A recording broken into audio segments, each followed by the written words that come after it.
السلام عليكم شباب، ورجعنا لكم فيديو جديد. للأسف شوفوا الأصواص كلها تنقعت. طبعا البارح نمت بالمحيط كنت، والحاجين مخلي المية هنا، فعندما نايمة فوق المية كلهم مية، كلهم منقعات مية. شوفوا هذا القطبي، هذا كلهم مية كلهم مية كلهم مية. الجماعة بيه التصوير زين، بس شوفوا عندي تصوير ما بين زين، بس عندي كلهم مية. اخوان طبعا مطر البارح بالليل من الساعة 12 الى الساعة 4 ما وقف. شوفوا فيضانات فيضانات بمعنى الكلمة يعني. اخوان اذا الاربعة نام من جواها سليمات، ما بيمشي، ما منقعات. شوفون 4 جواها سليمات، ما بين اي شي. ذن شوفون عم ننام من جواها. ذن بالكرتون نامن الحاجين خليت مثل هذا اسمه الطور هذا خليته لهن سبحانين بيه، يعبرون فوقه وينظمون جوه. طبعا اخوان فيضانات ما حد تشوفون القاع. وصل صوركم فوق سطح ما جاي يسبحن. واخيرا طبعا انا ما من المحيا لحد ما نمت الساعة 18 دقائق، طلعت الدجاج بالساعة 7:30.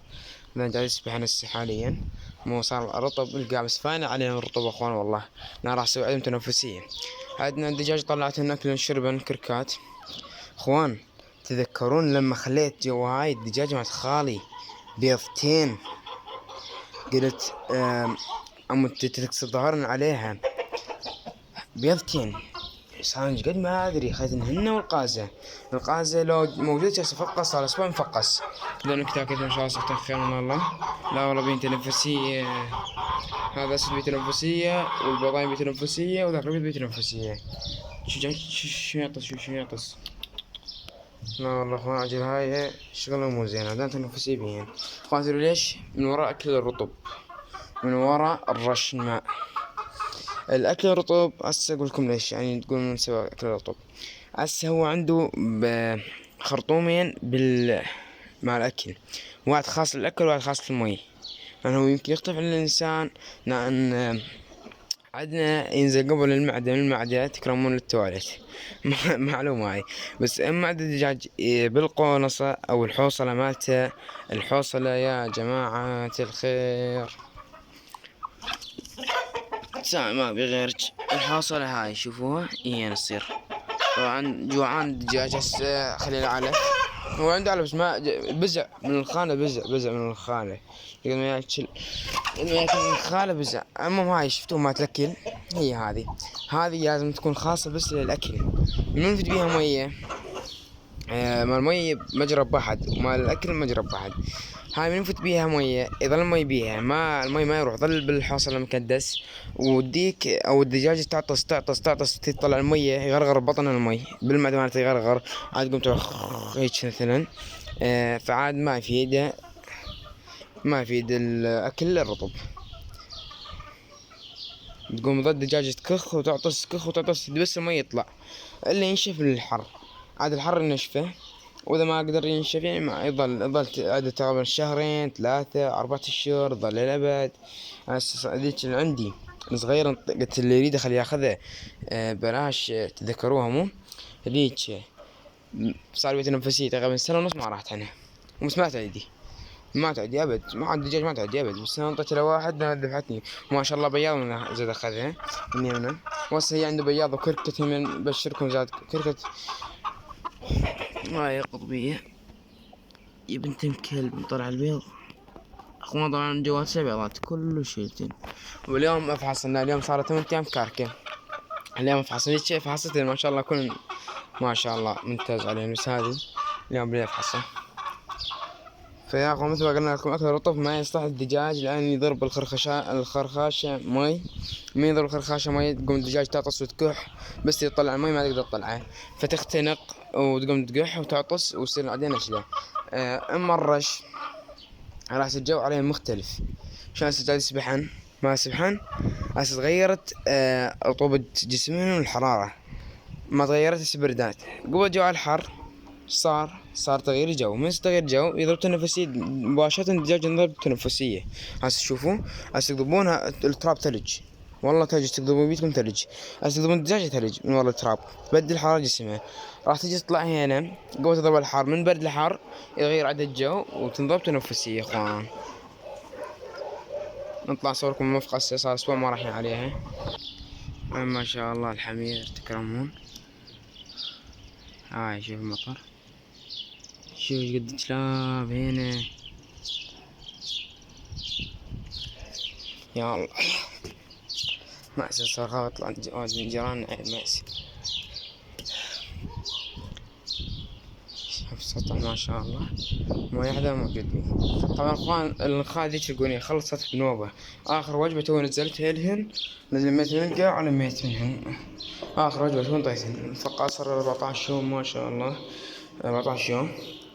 فيا اخوان اخر شي ظل من الخالة هذا، غبيته لميت من القاع، غبيته من ورا الحجين نشوف راح نطيح دجاج. كنت اعتقد راح يظلن جوعانات، فرطبت الصعبة حيل. نبيتها موية، قلت لكم بالساعة 7:15 تقريبا شبيتها موية. وهذا البيض اخوان تدرون لو اهلي ما ياكلونه كان سعر مالي سطلين من هذه، سطلين كان سمعي من هذه. هاي تاخذ 120 بيضة، 120 بيضة اخوان. تدري ليش؟ تذكرونش عندي 1 مليون واحد مقبض تقبيض فول. شوفوا اخوان 120 بيضة كم بيضة؟ 118 زائد 2 120 بيضة. هذا السطل ياخذ يعني جالس عندي بال240 230 بيضة. ما شاء الله مو صحوت. تدرون رمضان صار 30 يوم مو بستأهلنا. شو اسوي؟ الرقمية 4 و3 للكتاكيت، هم بيضا 10 11 بيضة 7 وفوق. جو 7 مع بعضهم الحمد لله ما شاء الله تبارك الله. فوق ال7 بعضهم 6 مع بعضهم، غير 7 وفوق بعضهم مرات 11 10 12 شي. فالقطبي اخليه هنا، والبرام اخليه هنا، والبطاني اخليه هنا. عرب يوميا يمكن 5 4، فالعرب اسلقوا لهم وعدهن ياكلون البطاني وياكلون هاي السوالف. فاخوان راح كثير المائدة، بس هذا من يوم راح ما اكل المائدة. تدرون ليش؟ رمضان خلص، اليوم اخر يوم من رمضان، يوم الاحد شهر 5 يوم 1 يعني باكر ان شاء الله عيد باكر. فنزل صوركم الدجاج جوا ما عدا شي في السطح. يا الله يا الله، نشوف ما شاء الله 4 كتاكيت نضاف سلمات جوا. يا الله بس قاعد اقوم من النوم. يعني هي عادة الدجاج الفاشلة بين هاي العادة، طق واثنين جو طقطقة، يعني بيض هنا بيض هنا بيض هنا، وين ما تدري بيض ياك بس الصحيين. لأن أبوي مو تنشر هسه نايم حي المحي وتعبان، يسمع حس الدجاج يجي ذبحه كله.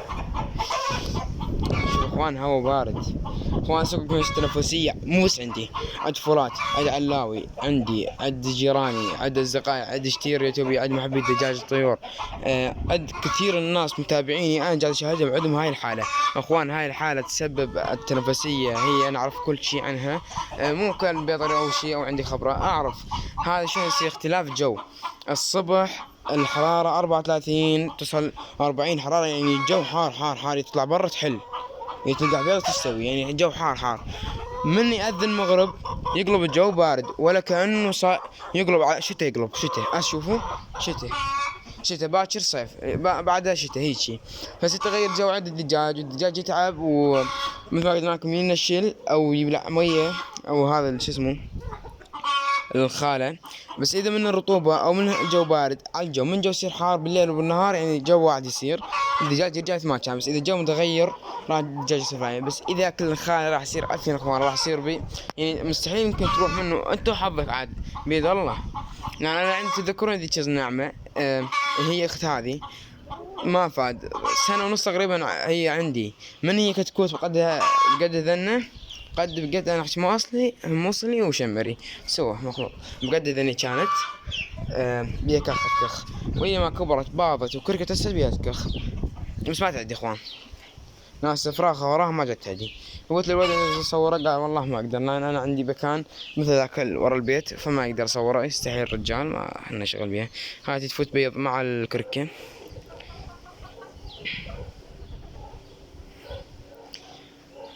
يا اخوان مثل ما قلنا لكم التنفسية حالة. الدجاج صحيح ما قاعد يعطس عندنا، بس الحمد لله ما قاعد يعطس، لان اذا عطس الشغلة راح سكارثي، لان ما راح يطيب سوالف، لان ماكل مية وش اسمه بالخرخاشة مالته. بس هسه عندنا هذا بس يسوي بلغم يمكن عاصبي، وهذا القطبي، كل الدجاج هيجي عندي، بس ما الحمد لله ما يعطس عندي، بس الكتاكيت يعطسن لان صغار. القطبية ما ادري كركت تبيض وشوف فايته من الصبح، من ما فتحت الباب فاتت هناك. مو خلصي راح مالدينش خلصي. شوف كم واحد ينتظروك، 1 2 3 4 5 6 يعني حتى ديك حتى الكوش انتظروك تطلعين. خلاص امراض تنظيفه زينه. طيب بيضا والله، بس بيضا هنا.